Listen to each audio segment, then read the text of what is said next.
What is up, theology nerds? This is Tripp, and you're listening to Homebrewed Christianity, where for over 16 years we've been bringing you ideological goodness, having conversations with scholars across the disciplines, so you can think, reflect, wrestle, and brew your own faith in today. As part of our current series, Process This Style on artificial intelligence, we're joined by Noreen Herzfeld, who is a professor of science and religion at St. John's University. She is a computer scientist who had tenure there, then turned theologian to find the resources to wrestle with the questions that were on her mind and in her imagination as an early pioneer in AI research on the technical side. This conversation is quite a bit of fun. She's the author of a brand new book, The Artifice of Intelligence, Divine and Human Relationship in a Robotic Age, along with In Our Image, Artificial Intelligence and the Human Spirit, and a host of other text, articles, and such, exploring the intersection of AI, religion, ethics, and such. And look, this is an amazing conversation. She is first-generation scholar working interdisciplinary, wrestling with AI, and it's a complete honor to have her kicking off this series of conversations, our very first Process This series at Homebrewed Christianity on artificial intelligence. Kester Bruin and I did a little intro in the last episode at Homebrewed of the questions we're bringing in, and you're about to hear over the next 2 months a series of interviews with other scientists and philosophers and ethicists and theologians and lawmakers, and it's going to be it's hopefully going to help us try to bring the best questions into the public square, wrestling with AI, to have the right kind of suspicions and critical hesitations, to know where to put our energy in asking lawmakers to address the right questions, to think about how this technology will impact our neighbor and the planet. And hopefully by bringing together different disciplines and perspectives, all of you that are joining along on the journey will feel a bit more empowered to use your own voice and energy in helping us tackle this question a little better than we have some other technologies when they came on the scene, if you know what I mean. If you want to not just hear the interviews when they come out, but get to hear maybe a little extra in the interviews, get them ad-free, support the podcast and such, then head over to the Process This Substack. We just launched it. All 70-some thousand of you that have been on the Homebrewed email list, we moved over to Substack because it enables us to interact, engage, and such more. So I'd love for you to check that out. There are links on this podcast post and such, or you just type in Process This, Tripp Fuller, or whatever on the internet, and I'm sure it will tell you where to go. But there we'll also be interacting. There's some really cool resources that we're adding along as we move through this series, opportunities to engage and interact and such. So yeah, just check it out. If you want to hang out in person, consider coming to Theology Beer Camp this October 17th and 19th in Denver, Colorado. And you don't just get to hang out with me, like 500 plus other theology nerd campers with excellent craft beverage selections all included in your ticket. And amazing scholars like Adam Clark is going to be there. Grace G. Sun Kim is going to be there. Brian McLaren, Diana Butler-Bass, Ilya Dilio, John Tatamano, Catherine Keller. Come on, Jorg Rieger's going to be in the house. It's going to be fun. Theologybeer.camp. And hang out with a bunch of nerds, hang out with a bunch of theologians, hang out with a whole bunch of God pods. That's right. Other podcasts that fit in this very clear and distinct category, God pod, that I started using. Anyway, it's awesome. It's awesome. And last thing before we jump in, we have for a long time at Homebrewed have done all these online classes. Like right now we're doing faith and politics for the rest of us. And they're open, anyone can join them. But for those that are members of the Homebrewed community that support it financially, make this whole thing possible, they've had ongoing access to all of the archives of classes. Well, there's like 45 plus of them. Well, we just launched theologyclass.com, which is basically the Homebrewed member site, but on a video learning platform where it's very easy to get access to all the stuff we've done and track it, use it, doesn't require a lot of technological know-how. So if you are a Homebrewed member and haven't switched over, then reach out to us. Just respond to any of our emails. If you'd like to support and you're like, wow, it's really easy now and I get access to all this, yeah, go to theologyclass.com and boom shakalaka. You can get access to all those classes, and you'll get with it, you'll get a coupon for like paid membership to the Substack, and then you'll be supporting the podcast, getting access to all the old stuff, getting ad-free episodes and bonus episodes, and boom. Yeah. Anyway, Noreen Herzfeld is right here. It was awesome. When you get done listening, go get her book, The Artifice of Intelligence. You won't be disappointed. Smoochy boochies, friends. All right. Well, hello, everyone. This is Tripp, and Noreen Herzfeld is here as part of our AI series, and I'm pretty excited about this. I've had multiple mutual friends say we were going to have a lot of fun when we end up getting to talk. So you come with great recommendations. Well, that's good to hear. So I think a place to begin will be for you to share a bit about your kind of vocational journey as a kind of interdisciplinary scholar. You didn't start out wanting to write and wrestle with AI, religion, and such. So give us an idea of who you are and the kinds of questions and different academic disciplines that brought you into this kind of scholarship. I started my academic career in computer science here at St. John's University in Minnesota. And I got tenure in the computer science department, and I was all set to head off on my first sabbatical. And I was thinking about looking for interesting questions for a sabbatical project. I had been teaching a course on AI, and I had a question in my mind that I felt nobody had really addressed. This was back in the 80s. Okay, so there were people like John Searle and Hubert Dreyfus, philosophers, who were asking the question, can we make a human-like AGI, essentially? And my question was, whether we can or not, why do we want to? Because it seemed to me that computers were the most useful when they did the things that we can't do well. In other words, when they weren't like us, when they were complementary to us. And I could not find anything in the literature addressing that sort of question, except maybe some science fiction. So I thought, great, here's my question. Off I went on sabbatical, and I failed utterly because I came to realize this isn't a question about computer science. As a scientist, I can't answer this. This is a question about human motivations. And so it pointed me to the humanities. And I thought, okay, I need some background here beyond what I got with my bachelor's degree, in the humanities to address this question. And as I kept bouncing the question around in different permutations, finally I found myself thinking, so we're trying to create the computer in our own image. And then I thought, whoa, where have I heard that language before? This is Genesis 1, And that put a new spin on the question, because then I started thinking, oh, no, that's really interesting. So we think we were created in God's image, and we're trying to create the computer in our image. Are those images at all the same? And I decided, well, I need to learn a little bit of theology if I'm going to tackle that question. Fortunately, St. John's has a graduate program in theology. As a faculty member, I could sit in on one class every semester for free, and I started doing that. And I fell in love. I got caught. I got the theology bug.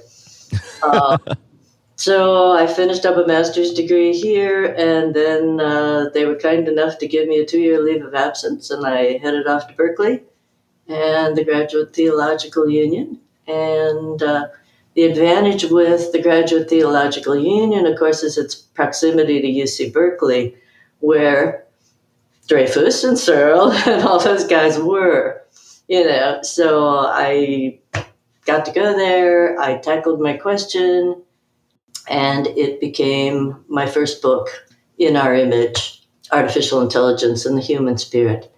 And what I found was that both theologians and computer scientists followed exactly the same path of development. In other words, they started by thinking that the image was related to reason or intelligence in a kind of an abstract way. And, pretty soon we found out that that really had its limitations with computers, that we couldn't capture human thinking in an abstract symbol system. And, at a certain point, it actually took the theologians centuries to get there. The computer scientists got there a lot faster. But theologians started too questioning whether it was our intelligence or our rationality how we imaged God, because we use our rationality in good and bad ways. And so then I found that in both fields they moved to a functional view and said, no, it's the biblical scholars right around the turn of the 20th century decided, no, it's more functional. We are God's hands on earth. They were looking at how image was used by other people, other writers at the time of the priestly writer. Well, that's what happened in AI too. It moved towards saying, okay, let's just make computers do stuff. Roombas and Mars rovers and things like that. But then we're still dissatisfied with that. That's not nearly enough. And the moral theologians started saying, well, wait a minute. There are people who aren't all that functional, right? But they're still in God's image somehow. So maybe we need to find a different way of looking at this. And so the systematic theologians ended up saying, no, it's really all about relationship. And from a Christian perspective, this actually makes a lot of sense, because if we believe in a triune God, we believe in a God that is a relationship. The Father, the Son, the Holy Spirit, the love between them. And so they said, no, really, it's all about relationship.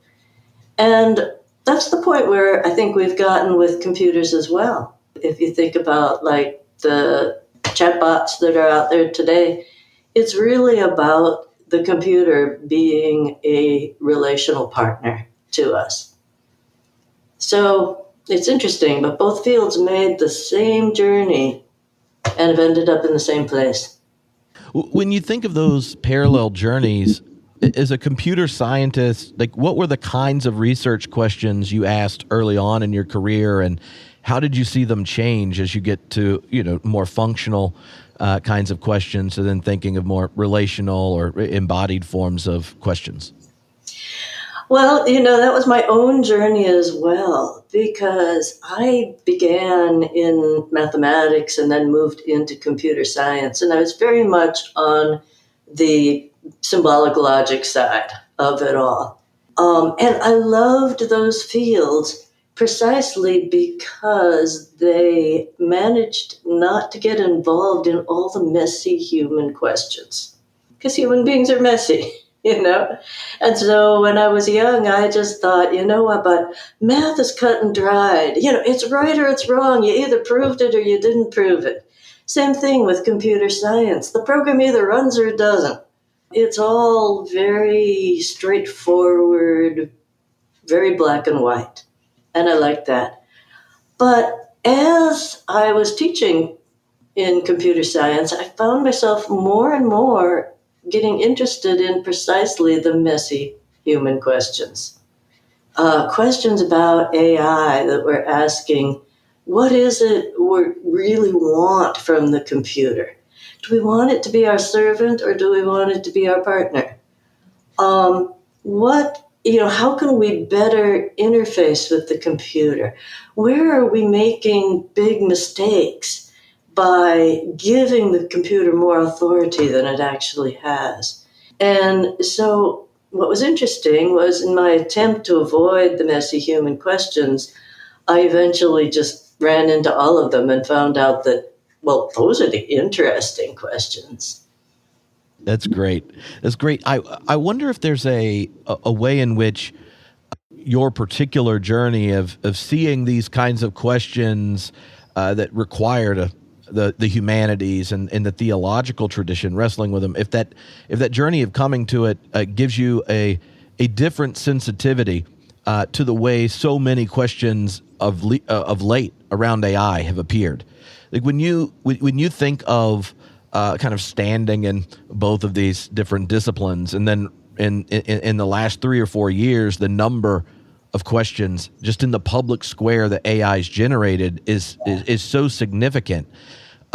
How does kind of friends on both sides of the divide of sorts help you frame questions to the heart of the matter, rather than oftentimes in our siloed disciplines we have rehearsed responses and kind of rehearsed narrowing of what the problem is to the things we already know how to solve on the tools of that particular discipline? Yeah, well, when I first started bringing these two fields together, there was almost no one else doing that. I think Anna First and I were sort of the first ones to start asking these questions. And they weren't always well received on either side. The, theologians would kind of shrug and say, well, that's a niche, corner, isn't it? But not all that important. And computer scientists, on the other hand, had an even stronger response. I had colleagues just saying to me, oh, now you've gone over to the dark side. Oh, now you're going for that warm, fluffy stuff. You're not a real scientist anymore. So, yeah, early on, it wasn't too well received. Now I think everyone realizes that, whoa, wait a minute, these machines have already changed our lives greatly, and the potential is out there for them to change our lives even more. And that there are ethical questions, new ethical questions popping up, every week. We really do need people to be thinking about this. Unfortunately, there are a lot more people thinking about it, over back in the day. I used to say, people would say, wow, you're really important in this field. And I'm like, you know what? I'm not a very big fish, but I'm in a really tiny pond, Yeah. One of the things that I think mystifies a lot of the conversation in the public square is humanity's relationship to technology in general.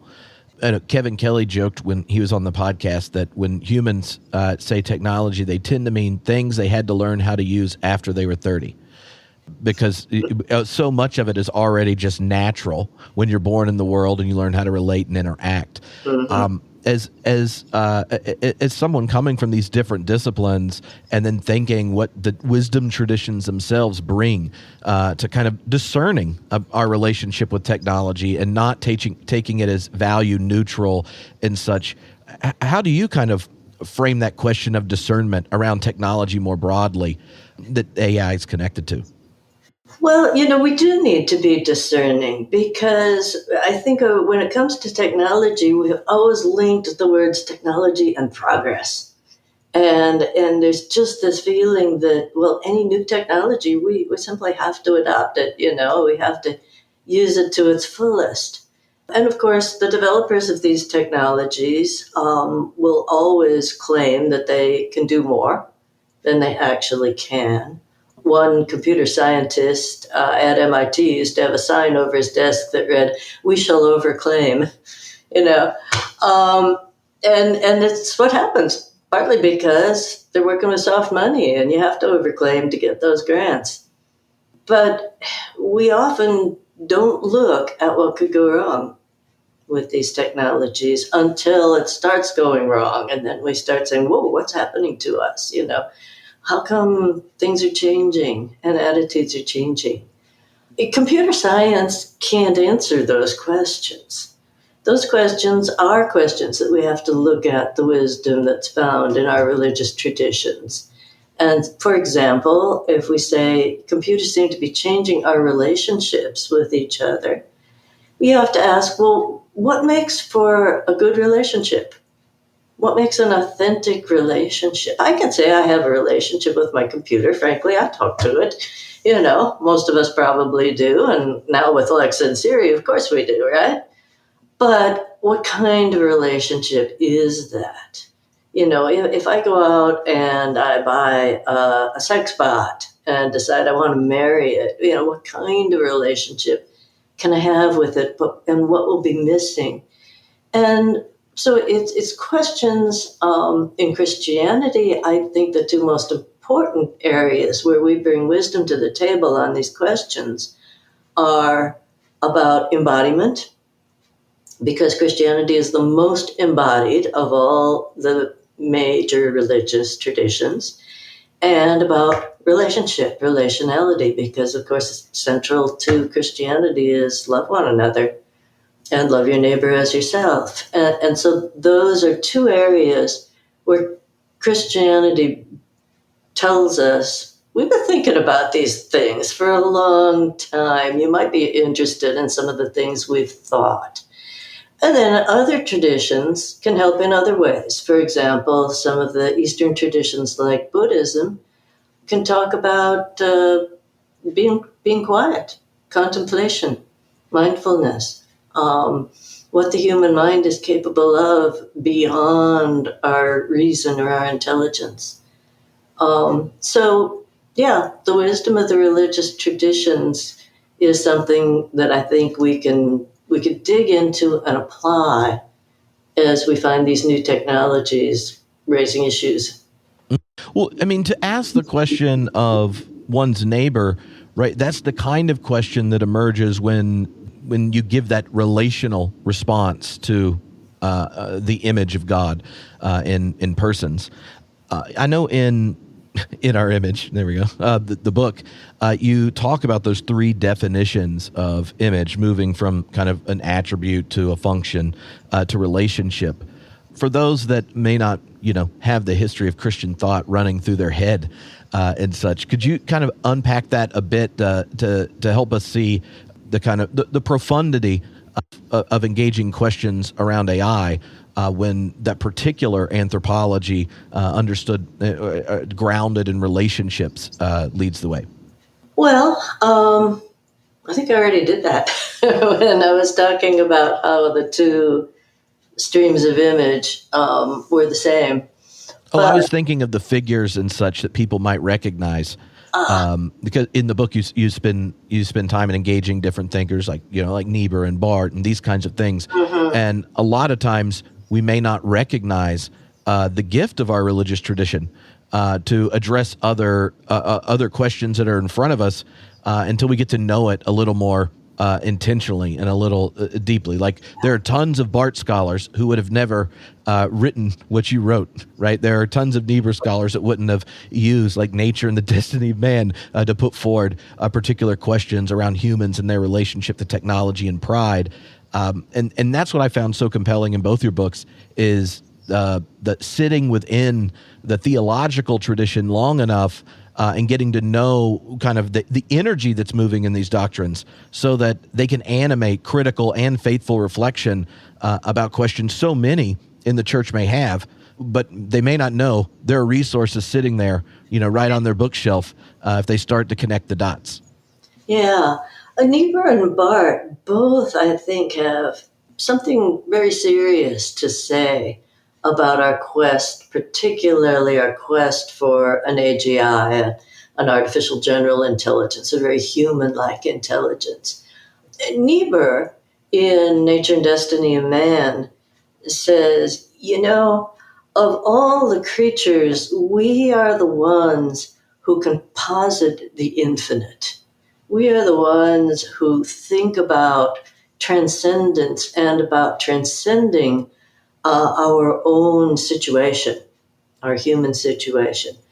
But he then cautions it is precisely this ability that we have to think about the transcendent, to think about the infinite, that leads us into certain sins. It leads us into hubris, into a sin of pride, into thinking, okay, we can not only think about the infinite, but we can harness it, we can capture it. we can not only think about eternal life, but we can bring it about on our own. And I think certainly today in the transhumanist movement, we are seeing people, a lot of folks in Silicon Valley who are saying, well, if I just take enough pills or do enough fasting, I'm going to live long enough that, even if I die, they can freeze my body. And then at some point they can upload my brain to a computer and I will live forever. And I think Niebuhr gives us very strong critique against that, saying, first of all, the resurrection that Christianity promises us, eternal life, is not the same as everlasting life within this time and this place. I mean, after all, at some point the sun's going to go nova, and this place is not going to be here. So to these transhumanists, they're just looking at more time. Whereas Niebuhr says, no, the best promise that we have for the future is that we will be taken out of time. And where God stands currently outside of time. So that the resurrection is not just, well, your body comes back, you come back and you get more time. It's something entirely different outside of the arc of human history. Barth, on the other hand, it provides, I think, the best that I have found description of what makes for a really good relationship while we are here in human history. And he says, well, there are 4 components that make up a good relationship, a truly authentic relationship. You look the other in the eye, you speak to and hear the other, you aid the other, and you do it gladly.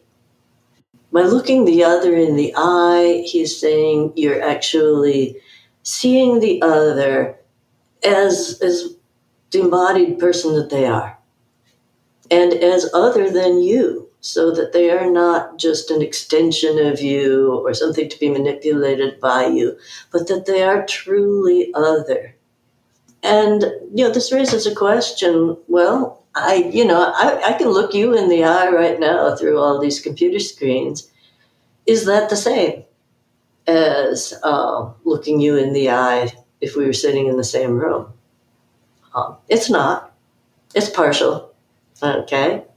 Because we are fully embodied creatures.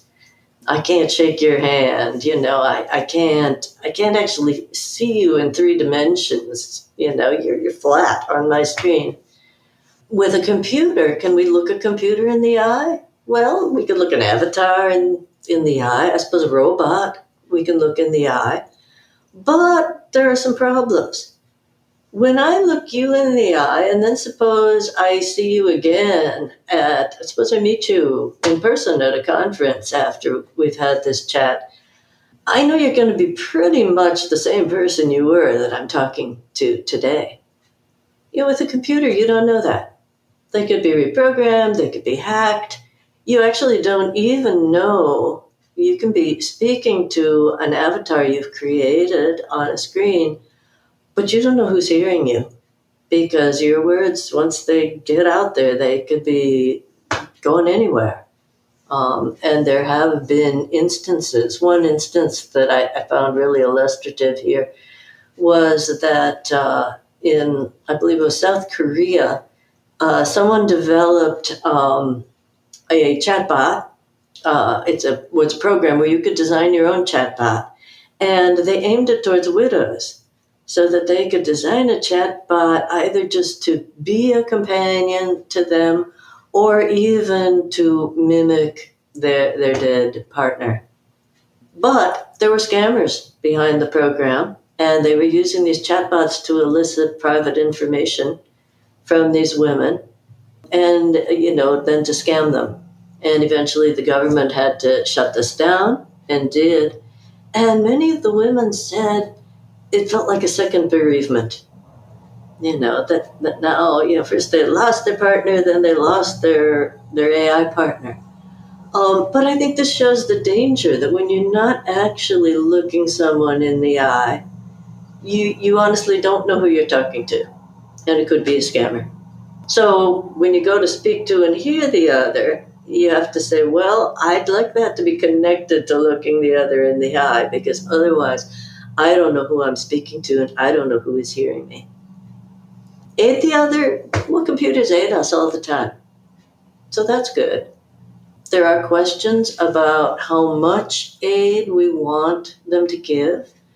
The philosopher Shannon Valor has worried about moral de-skilling if we were to use care bots, particularly with the elderly, that we won't have the opportunity then to learn the kind of patience and tenderness and everything that it takes to take care of grandma. We just give her a robot. Then we don't have to visit all that often. Care bots are being used in some places in Asia to take care of children. But here again, there are some worries because children they mimic who they are around. They're in a very formative period of their lives. If they're spending all their time with a robot, will they become more robotic? Probably. Do we want that?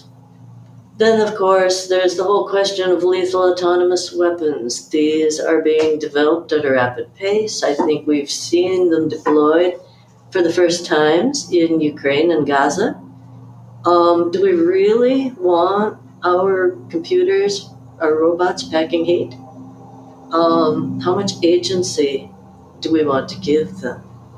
So, yeah, aiding the other, it's what computers are for. But there are still questions that are raised. That are there areas that we don't want them to go?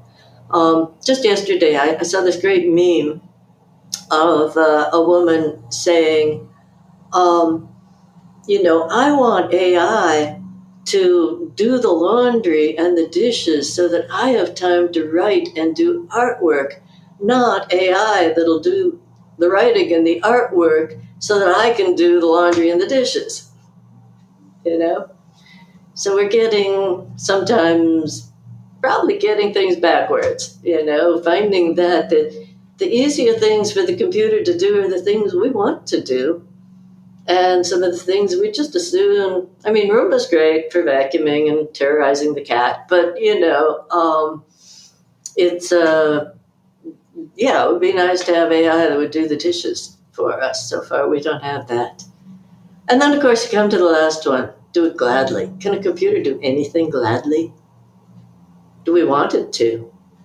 This gets into the whole realm of emotion. Right now, our computer programs can recognize certain emotions in us when we're speaking to Alexa or Siri. They can mimic emotion. They can mimic an emotional tone, a voice. An avatar can, mimic a facial expression. But do they have emotion? Do they feel it? This comes back to being embodied again. To actually have an emotion, you have to be embodied. When we feel, let's say we're going to feel fear, you're walking down an alley on a dark night, you hear footsteps behind you. You've gotten that shot of adrenaline to get ready for fight or flight long before your cerebral cortex kicks in and says, uh-oh, footsteps behind me, what do I do? Okay? When we perceive a stimulus, the first thing we get is a bodily reaction. And then we examine the two together, both the bodily reaction and the stimulus. The computer only gets the stimulus, so it doesn't have the same kind of emotion. And when you think of emotions like empathy, there are some people who aren't very good at feeling empathy, but they can fake it, and we call them sociopaths. So right now, our computers they're kind of sociopathic.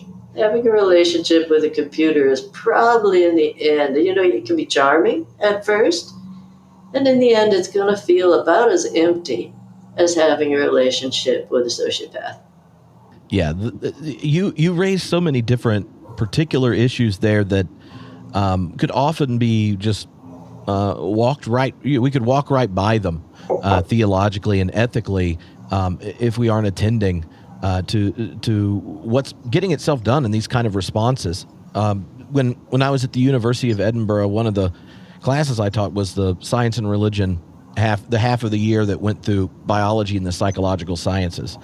And I think until teaching that class, I wouldn't have immediately thought I'm going to have a nightmare about care bots.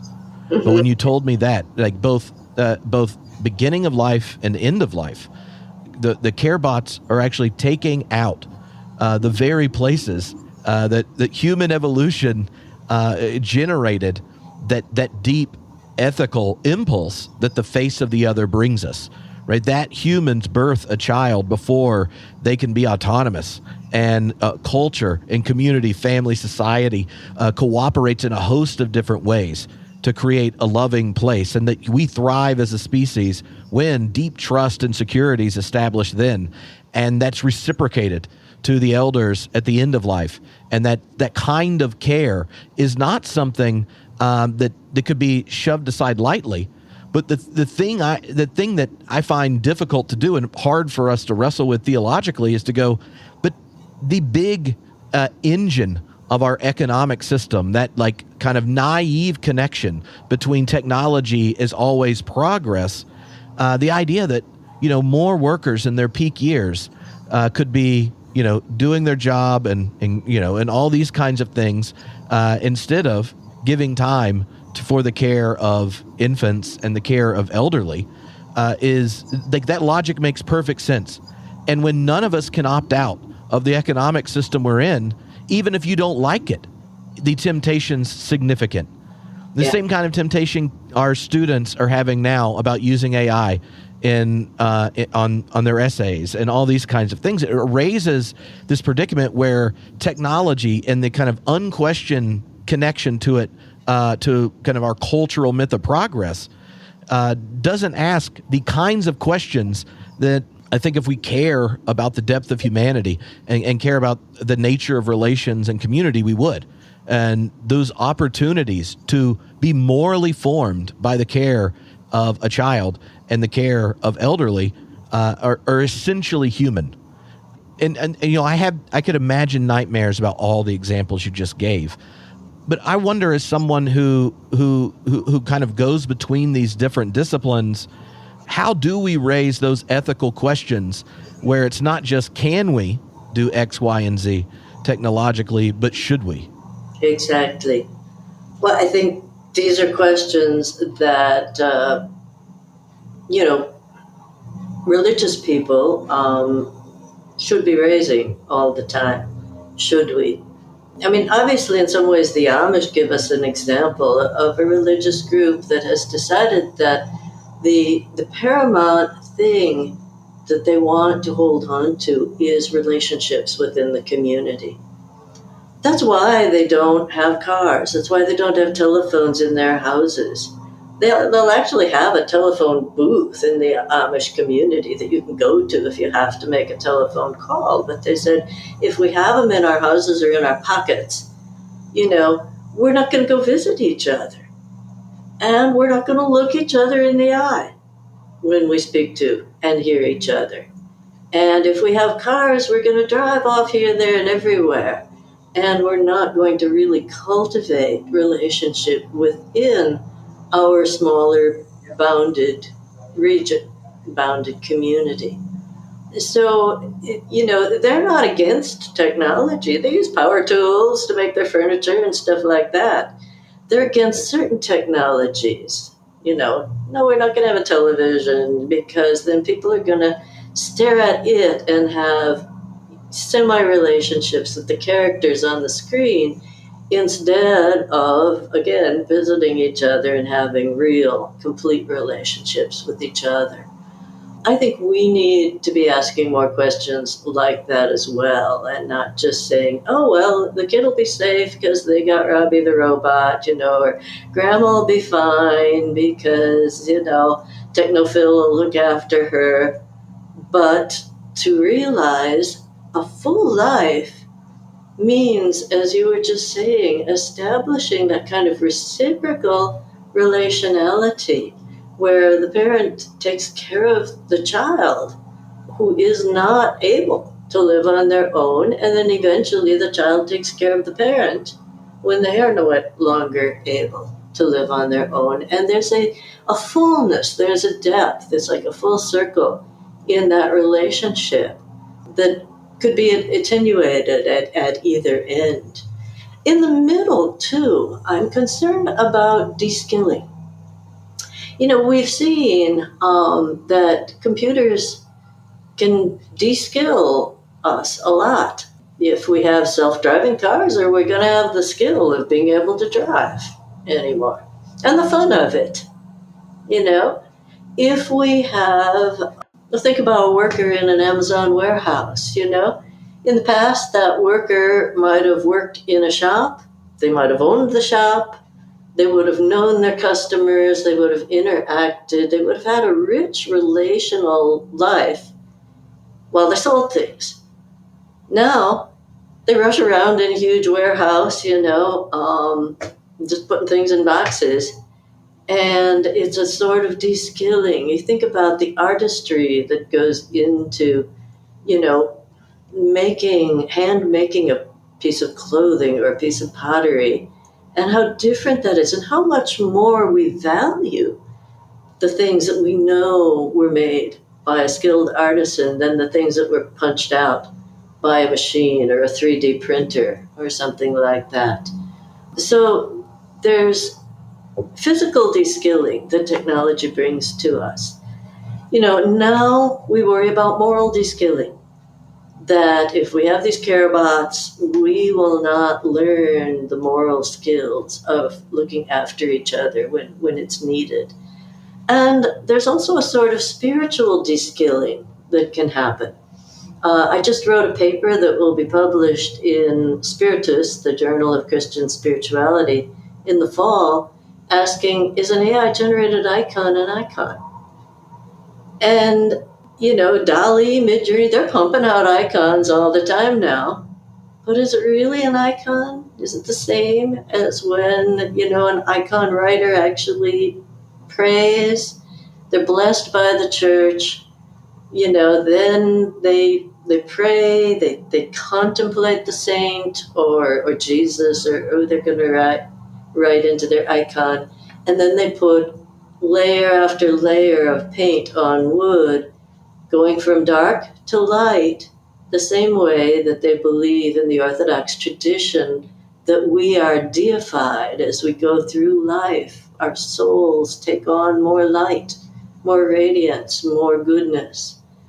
Their job, if they're going to use the computer as a tool to make an icon, becomes something completely different. It becomes, gee, how do I come up with the right prompt so that this icon doesn't have 6 fingers on each hand and looks sort of like St. George or sort of like Jesus harrowing hell. And whoops, that first prompt didn't work. Let's try again. They're going to have to work on the terms of the machine rather than on the terms of a relationship with the saint.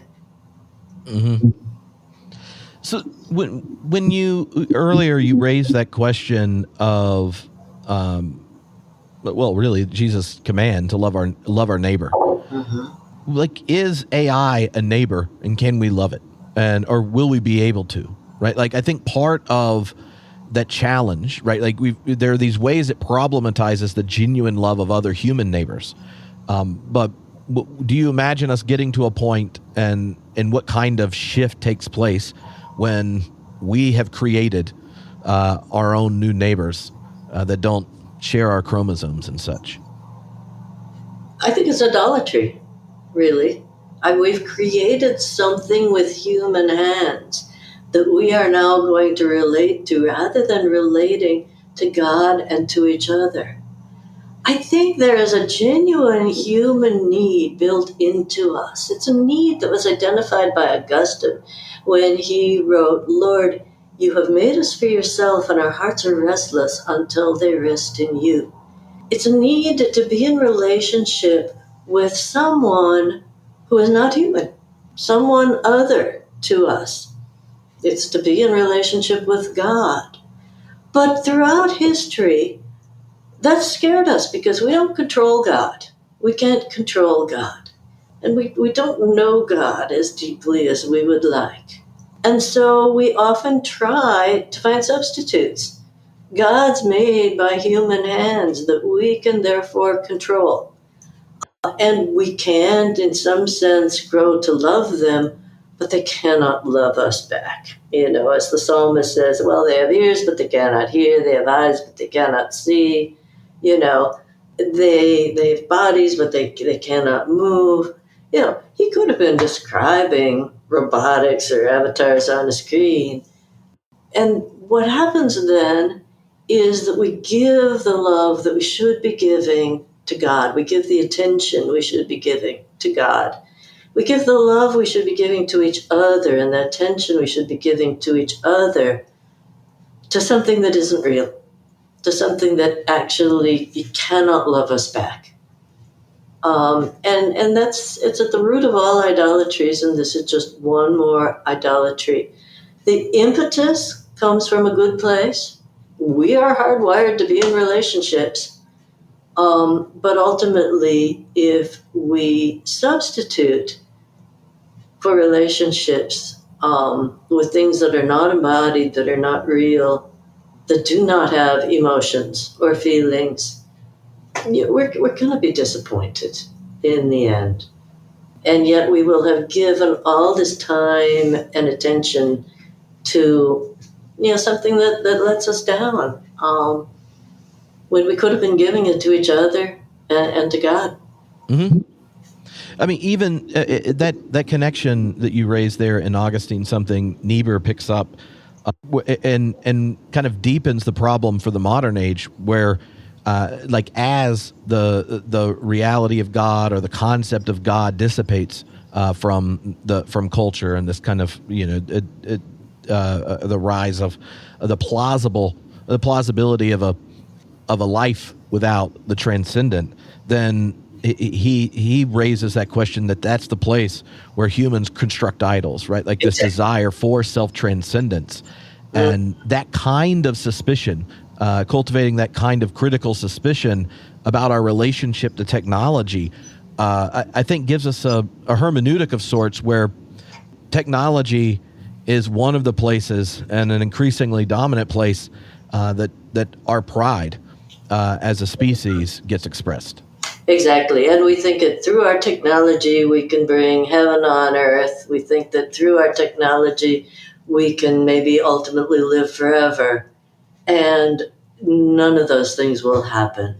And we've seen so many times that every technology that we build, it gives with one hand and it takes away with the other. Something gets lost, even while we do gain something. And so technology is never going to bring us heaven on earth, and it's never going to bring us eternal life.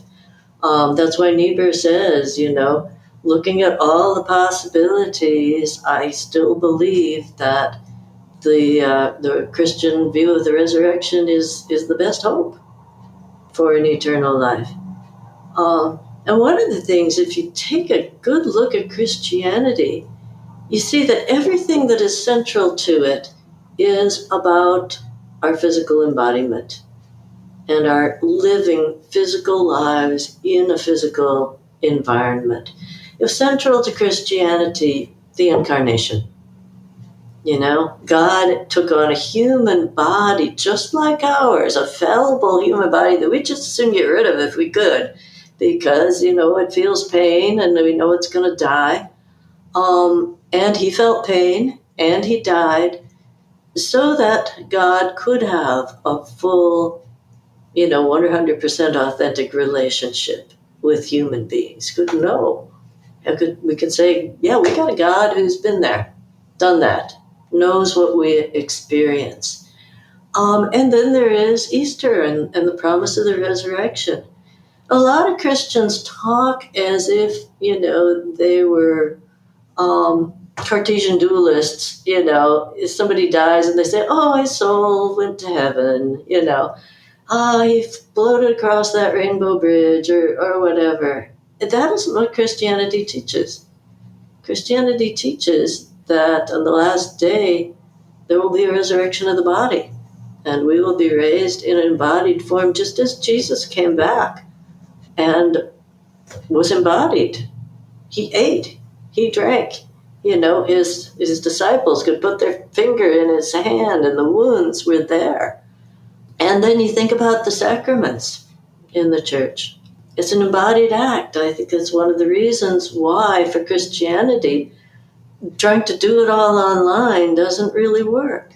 You gather for communion, for the Eucharist, and you actually taste the bread and the wine physically. Baptism, they get water splashed all over you. To say you are an embodied being and you live in a certain place with certain other embodied beings, and you can't change that. Yeah. Yeah, the moment we start to ask questions around embodiment, materiality, and the life of the church, I just remember how many debates happen the moment lockdown starts about the Eucharist and about worship services taking place online, and all of a sudden people pull out the 16th and 17th century Eucharist debates. And those metaphysical commitments to see how it's going to work depending on your denomination, and I think what you're getting at is a different way of framing that conversation that I'd love for you to take some time with, because I know a whole lot of church leaders, and I get emails about this quite regularly, don't know what to do when it goes to the sacraments and digital mediated worship, these kind of things. When we take seriously that relational framework that you've been developing, what kind of questions could you imagine, like the church council or elder board wanting to wrestle with before making decisions as to how we mediate the relationships between congregants, worship, Eucharist, these kinds of things? Well, if we start with the sacraments, and probably the one we have most frequently is the Eucharist or communion, that is going to be different within different faith traditions. In the Catholic tradition, where there's the belief that at the consecration this becomes the actual body and blood of Christ, there's no substitute. In other words, if you are actually going to take in the body and the blood of Christ, it has to be the consecrated host, the consecrated wine. So you can't just sit at home and, pour a little from your own bottle and say, okay, good enough. It's a very physical thing, believing that this is actually the physical presence of Jesus' body and blood. Now, in the Lutheran and the Anglican traditions, you have, like with Luther, you've got this Christ is present over, under and through the sacraments. So it's difficult. I think this becomes more questionable. If you go to some of the other Protestant traditions, some of the Presbyterian, Methodist, Baptist traditions, they would say Christ is there symbolically. If Christ is there symbolically, then probably you could say, all right, then we can do it, mediated with a screen. And of course, you get as far as the Quakers, and they say, we're not even going to do it because we believe that he meant that every meal that you sit down to is a sacrament. So you're going to find that different traditions would have more or less trouble with that. The Catholics saying impossible. The Lutherans and the Anglicans probably saying, we're not so sure. Some of the other Protestant traditions saying it's symbolic, and so we could have the symbol mediated through the technology. I think baptism, again, it's hard to find a tradition that says you don't need water. However, I was just giving a paper at the European Academy of Religion annual meeting in Palermo, and I heard another paper where someone was talking about baptism actually being done via avatars on a screen. Again, it's probably going to depend on the tradition. This was in a Protestant tradition, and they said, yeah, it works. A person really felt baptized, felt changed. I think as you move more towards a Catholic tradition, an Orthodox tradition, they would say, no, you need the physical element to that. But I think what really gets lost, I spent much of my life as a Quaker, and you could say, look, you're just sitting in silence. You can just do that at home. Why do you go to a meeting house to sit with a bunch of other people who are all silent? But it's an entirely different experience. Yes, I can sit at home in the silence, essentially meditate on my own. And it's fine. It's a good experience. There are times when I do feel connected to God. But when I'm in that room with other people, it becomes a very different experience. Just to explain, give you one example. One time when I was sitting in a Quaker meeting, and I had a fight with my boyfriend that morning, and I came to meeting, I was right, he was wrong, and I'm sitting in the silence and sort of stewing. And I, in the silence, I finally started saying, I got to get this anger out of me. And so I visualized the anger as like mud that I was dredging out of my heart, throwing it on a tray. And then in the vision, that mud was turned into a pot and violets started flowing out of it.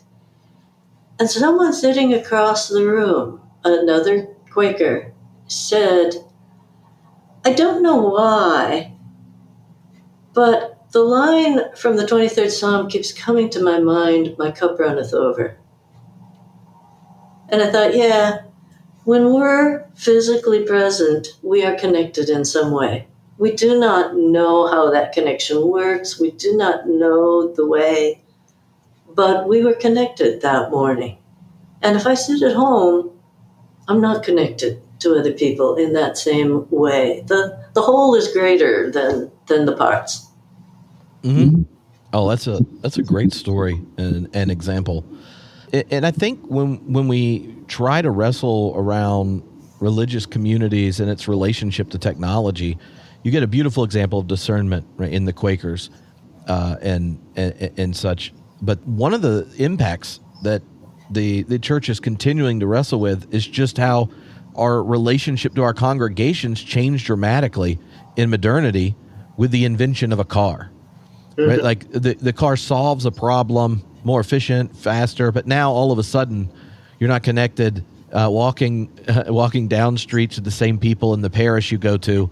And then what religious community you attend became something you selected because you could drive more, right? And then as you're driving, you're not walking and seeing the faces of your neighbors, or even on a bus. Well, in America, we get in our own car and we drive, and we're in boxes closed off from all of our neighbors till we get to the destination that our individual autonomous self is choosing and selecting, right? And that shift early on, it wasn't until later that the consequences for it are shown. And a minute ago, you talked about the way in which AI and the kind of algorithms it's generating are really seeking after our attention. Right? There's this attention of the presence of that moment in the friends meeting, and that's a different kind of attention than the attention that we represent to an algorithm that's using its artificial intelligence to hold us there. Probably generating our fear, anger, tribal solidarity, so that we can be reminded how deficient we are and ways that we can purchase our identity and such. For knowing just how rapid, right, that AI cultivation of seizing our attention is growing, how do you kind of discern that theologically? Because it's hard to imagine, right, a complete opting out of using smartphones or and everything that's connected to it. But I think everyone is like consciously, increasingly aware of just how problematic a digitally, algorithmically wise mediator of our attention that we're carrying around. Yeah. We don't realize it, but we're walking around with tracking devices on us at all times. And these devices demand our attention. But we have to realize all the attention that we give to them is attention that we are taking away from something else. It's attention that we're taking away from each other.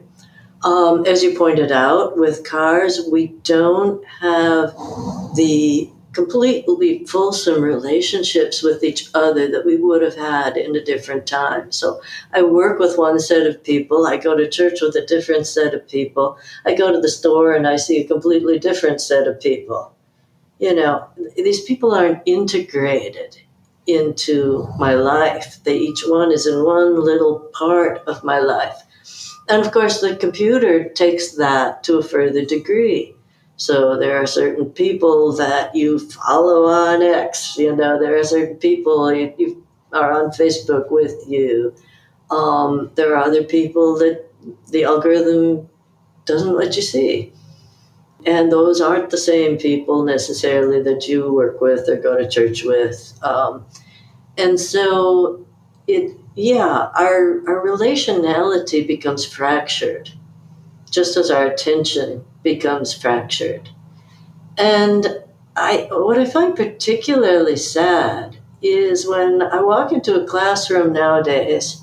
I've been teaching for 40 years. When I started teaching, I'd walk in a classroom and I would probably have to yell at least 3 times, "Okay, guys, let's get started," and finally the hubbub would die down and we could get started. Now I walk into a classroom, it's dead silence. Everybody is, looking at their phone, or they've got their laptop propped up in front of them, and they're not talking to each other. They're not getting to know each other. And yet I was very shy when I was their age, that had the devices been available, I would have dove right into them, because it was awkward to have to talk to the person that sat down in the chair next to you. Sadly, there are young people now in Japan who are actually just retreating into their rooms and staying there for a year or two and not coming out. They're doing everything online, ordering food in, and they're not experiencing embodied presence in the world, embodied presence with each other, embodied presence with nature. It's one thing to go for a walk in the woods, and it's different because it engages all of your senses, than to hop on your Peloton and maybe put, okay, I want woods ride, and see the woods on your screen. And they might have added some chirping birds or something, but you're not feeling the ground beneath your feet. You're not smelling what's around you. You're hearing a very curated bunch of sounds, not the fullness of the sound that would be there. It's a different experience. We are, embodied creatures that are meant to experience the environment around us and each other in a very physical way. Unfortunately, the more time we spend staring at a screen, and I'm guilty as charged, after a long day at work, I go home and pull up Netflix, like everybody else. But I realize that means I am losing something. I'm losing opportunities to be with other people. I'm losing opportunities to experience the world around me. As it is. Mm-hmm. In the different elements of life you talk about that are lost the moment our activity, engagement, attention is digitally mediated, that kind of bifurcation of our existence it is interesting and generates certain ethical questions around just around surveillance, right? So the increasing surveillance of our existence, the tracking of us, the reflecting and getting to know us to give us the right ads, all that kind of stuff, all the way it gets used even more scarily in the military. But the things that can be quantified are the ones that get surveilled. Yeah. And when our logic as a culturally, one that is a bit infatuated with technology and our ability to control humans and nature and determinant, where that kind of the quest for self-transcendence is the human horizon of sorts. I wonder, the more power we give it, just how much more of all the things that can't be quantified about human existence dissipate. Yeah. And when you think of, I mean, any of the religious traditions, but like especially one that would, the incarnation, and that the world's future is in the divine life, and all these deep materiality, the desire of the divine for embodiment, and these kinds of things.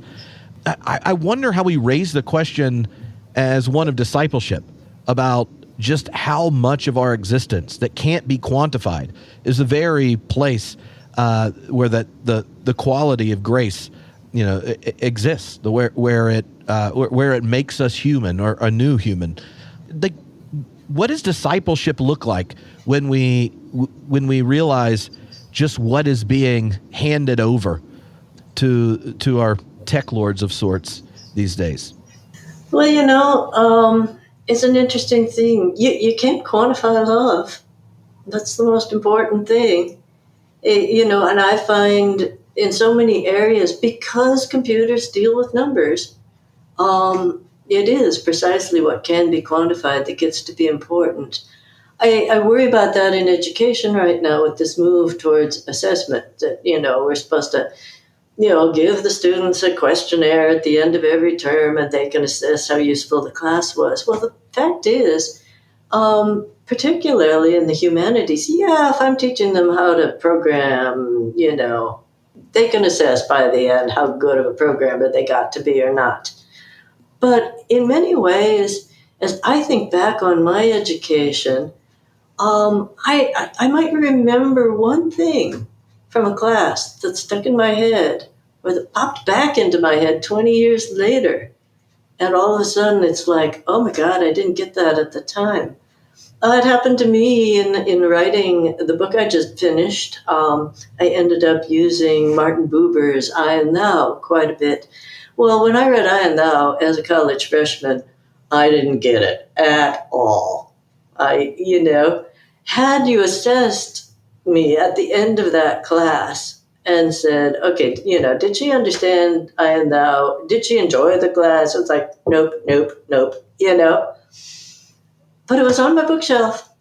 And here it is, 40 years later.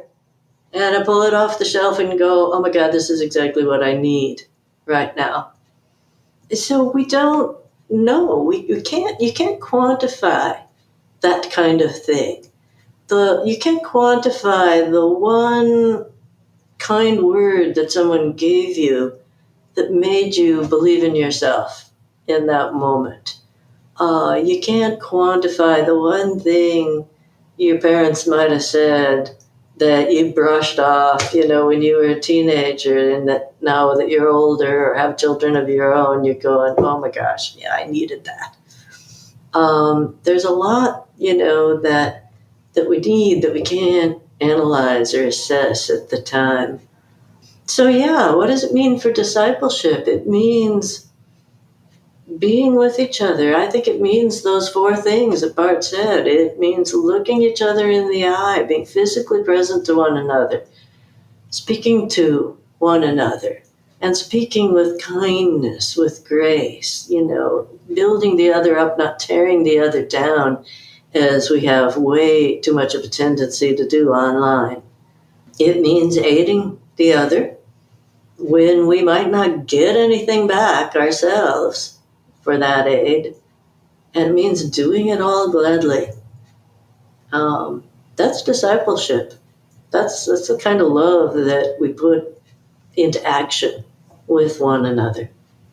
Even that distinction, right, of things that can be quantified, being the only reality we adjudicate based on is something that showed up for the 3 years I was in Edinburgh. I was working on a project on, I was the philosopher, but on the science of consciousness. And one of the problems that exists there, and it's showing up again in different ways in AI research, is how the kind of materialist, determinist style theories of consciousness are getting problematized by different scientific results. Like twins in utero before they've developed a brainstem doing the very behavioral actions that we later attribute to human beings because they have the material ability to interact. There's a host of those issues, but the other option of having consciousness that's dominated so much of modern philosophy is like a real strict dualist one, where consciousness as a reality it gets probably inserted with a soul, or different ways of doing it, and I found what consistently gets ignored in the developing the scientific research questions is the way these inherited metaphysical pictures have already bifurcated reality. And so there's a plethora of new options, right? And thinking about consciousness, and I did a series of interviews with different scientists and philosophers working on it. And what's fascinating is they all make the same point you have, the moment they make an ethical turn, is namely that the theory they've been working with and making this progress on and such is also abstracting the human and consciousness from the enjoyment of a fresh, ripe strawberry, or being seized by a symphony, or deep love, or hurt by betrayal. Like there are these things about human existence that can't be quantified in the same way, but an account of the human without it is problematic. And I think that space that you see showing up in a lot of the places science, philosophy, religion are intersecting is the need for a new anthropology and really a new understanding of nature writ large. Yeah, I think that is definitely the case. All those things that you mentioned, that's the essence of being human. And a lot of times those get sort of brushed aside when we think about, people who are saying that we're going to scale up large language model AIs and come up with an AGI. They're not looking at any of those things.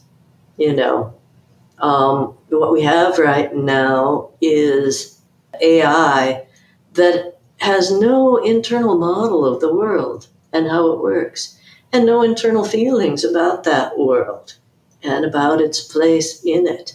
So when, a chatbot comes back at you with an answer to your question or relational comments, it's just words. It's just words being strung together that, the AI has been trained on seeing that these words often go together.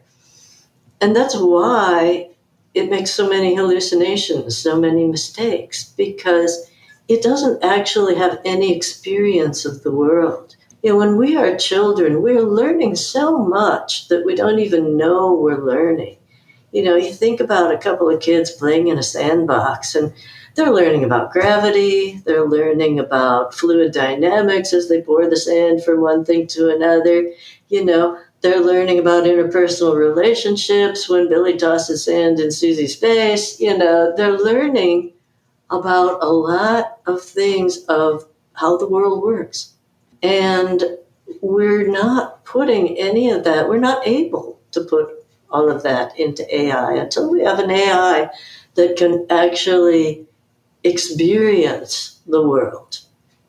But that takes experience, that takes knowing what that ripe strawberry tastes like. That takes sitting out in a field and seeing the blueness of the sky and watching the clouds go by and daydreaming.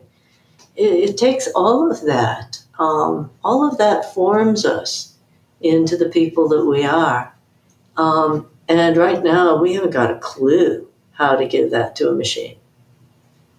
And sadly, our relationship to machines, it can often keep us from giving it to our neighbor and our enemy. Exactly. Right.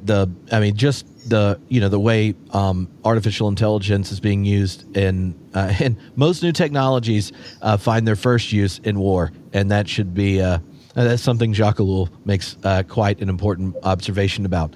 But when a kill list is something a human didn't develop but trusted an algorithm to do, and the consequences are being morally prescribed in an algorithm, all those kinds of things we start outsourcing more and more of the very things that give us dignity, and you wonder what has to happen, because these to be in the know about any of these topics requires so much work.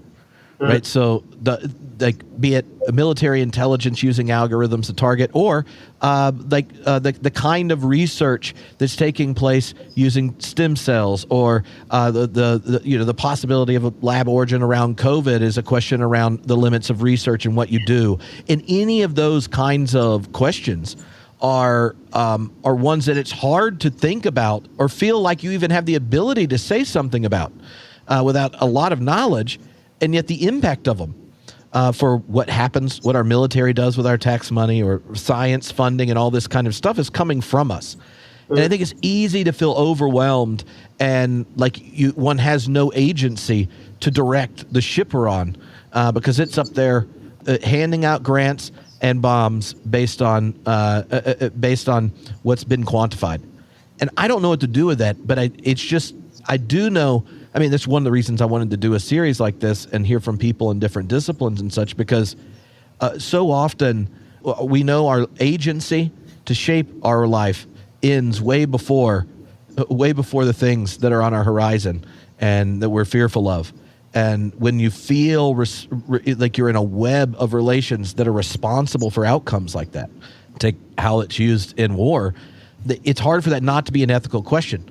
But then you go, I don't even know enough to think about how to decide about it at all. And that to me is an increasingly frequent experience for those of us called to love our neighbor and our enemy, is that our awareness of the problematic questions outruns any agency we have to respond to it. Yeah, that's true. But we can't just sit back and say, okay, I don't have any agency, it's up to others, because we still have a certain amount of agency. In this country, we can still vote for our leaders. A lot of people don't. I don't know why not. It's the one way in which we can make a difference. We can speak out. We can speak up. We can call out the lies when we see them online. We can ourselves, as I say, try to build people up, not tear them down. We can look at our own behavior. I think we can make our own decisions about the technology. It's interesting. I teach a course on doing ministry in a technological world. And one of the first things I ask the students to do is to go on a technology fast. Most of them find it impossible. Do you actually get them all to do it? No. Okay, because I tried once and I got faces that were just like, you want me to what? Yeah, some of them do it and they're kind of amazed by what happens. Some of them, I had one young man who said, oh yeah, this is going to be easy. Came back the next week and said, well, that was impossible. He said, but what he realized was that, he was checking his phone 160 times a day. And he was like, he had no idea that he was doing that. I said, oh, that's, statistics show that most people are checking their phone, numerous times in the hour until they go to sleep.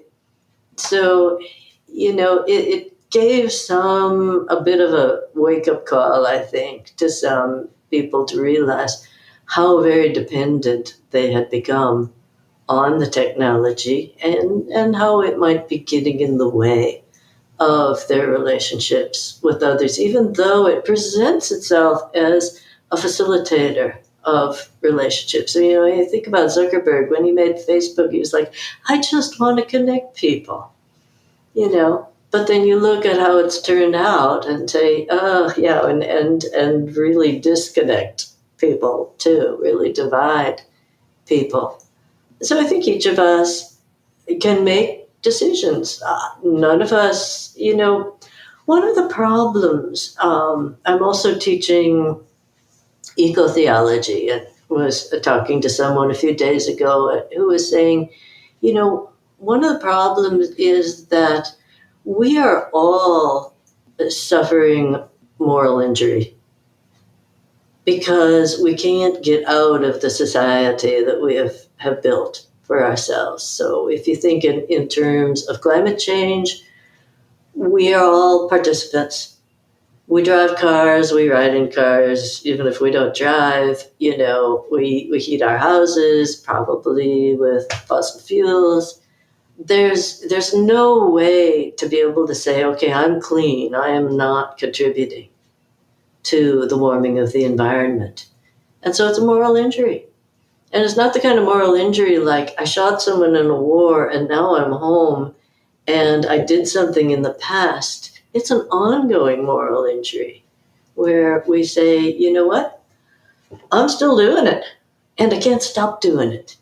And I think it's the same with some of our computer technology that, we might say, gee, I'd like to just journal in here, put out a book, 10 reasons to get off all social media.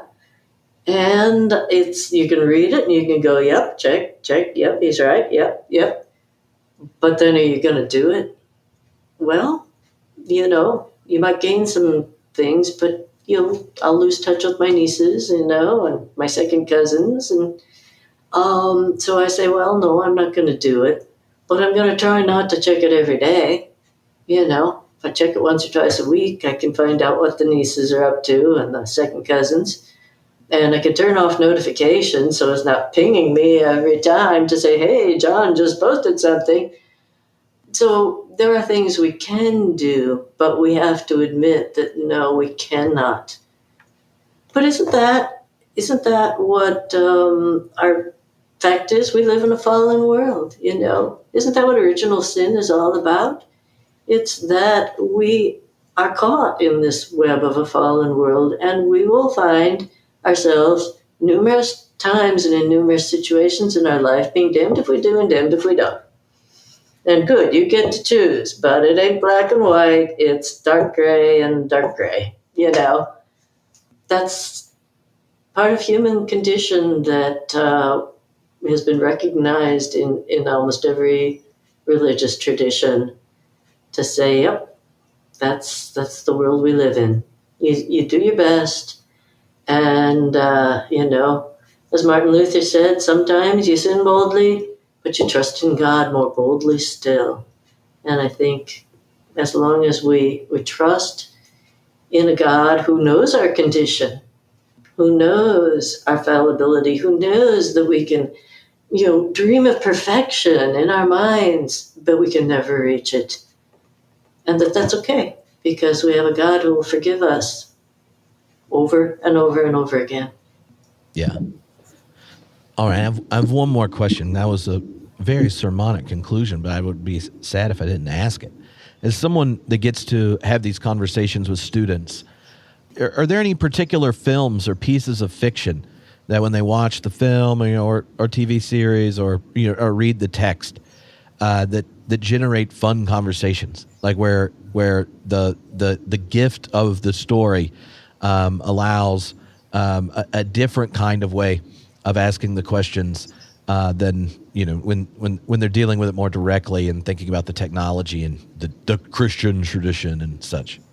I find that the film The Social Dilemma generates a lot of thoughtful conversation with my students. It certainly gets to the manipulation, the surveillance, and how caught we are emotionally, with our technologies and in the system, particularly of social media that's been developed. And then the other piece that we either read or watch the movie is Frankenstein. It's long. Mary Shelley wrote that long before computers were even dreamt of, but she was recognizing this Janus face of technology, that we go into it with the best of intentions and often get the worst of results, and that we often can be irresponsible in how we go into it if we don't do it together, if we don't have checks and balances on the technology that we're building, and that this desire to create in our own image, this ultimately idolatrous desire, is going to lead us astray. It's not going to have the outcome that we think it will. So I find that having them read Frankenstein or watch the Kevin Branagh, Mary Shelley's Frankenstein, which is pretty close to the book all the way until the end, it really gets them thinking about technology writ large. Mm-hmm. Awesome. Well, thank you so much for taking the time to do this. And you mentioned a book you recently finished, so what should people be looking for on the horizon? Well, there's going to be more stuff coming out of the Vatican. So particularly for Catholics, but I think for everyone, keep your eye on the Vatican. AI is on their radar, and stuff is being written. The Dicastery of Culture and Education just came out with a book in March, and there's more to come. Mm-hmm. Well, I feel like when it goes to a number of these kind of transnational questions that the species needs to act, Pope Francis has been on the frontier of pressing both questions around the ecological crisis, and the way our economic system is impacting the least of these. So, and we didn't even get to talk about how AI impacts the environment, but it's big. Oh, well, if you're, that was what I call a lure to a follow-up conversation. People don't realize, because we think, oh gosh, it all happens in the cloud, like this is all very clean technology. It's not a clean technology at all. Everything that happens on computers, it's happening in these massive server farms, that are gobbling up tons of energy. One of Microsoft's newest server farms in Washington State uses the energy of 40,000 homes. We don't think about that. If you ask ChatGPT a simple question, you just want an answer. When did Hannah Arendt publish The Eichmann in Jerusalem? You're using 10 times as much energy for ChatGPT to answer that question as if you just Google it. Just Google will look it up in a database, but ChatGPT, it has to formulate its answer every time. And that doesn't even take into consideration the huge amounts of energy that are used to train these. Why is OpenAI asking for billions of dollars? What are they going to spend those billions on? Energy to train these machines. So as long as things like cryptocurrency, things like AI, large language models, are niche things, used by a small subset of people, okay, it's not great, but okay. But when you start saying, as the people in Silicon Valley are dreaming of scaling this up so that everyone is using it, we don't have that kind of energy to be able to do that. And in the short term, we're just going to make our climate crisis far, far worse.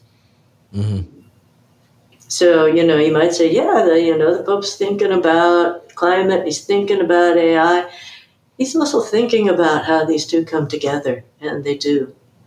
Yeah. Wow. Now that is a parting shot. That's going to keep a few of us up. Yeah, Thinking about it. Up at night, especially as I read now about 126 Fahrenheit in New Delhi, and I'm thinking, oh gosh, and then we've got these tech bros in Silicon Valley who are saying we're just going to keep scaling this up, scale it up, and they're not thinking at all about the fact, because again we're positing that this is somehow all happening in a mental space. Right. And we're positing that somehow we can keep reaching for that infinite that Niebuhr warned us about. And we're forgetting, no, we are physical creatures on a physical planet that we're busy trashing. And it's going to bite us back if we don't wake up to that fact. It's the incarnation, damn it. This was the favorite phrase of one of the monks here at St. John's, Father Godfrey Deepman, who participated in the Vatican II reform. And he used to just bang on the table and say, it's the incarnation, damn it. And he was absolutely right. That's awesome. What would Jesus do? Google it. Don't use it. Oh, but that difference in energy use is profound. Definitely not a part of their marketing material. No, not at all.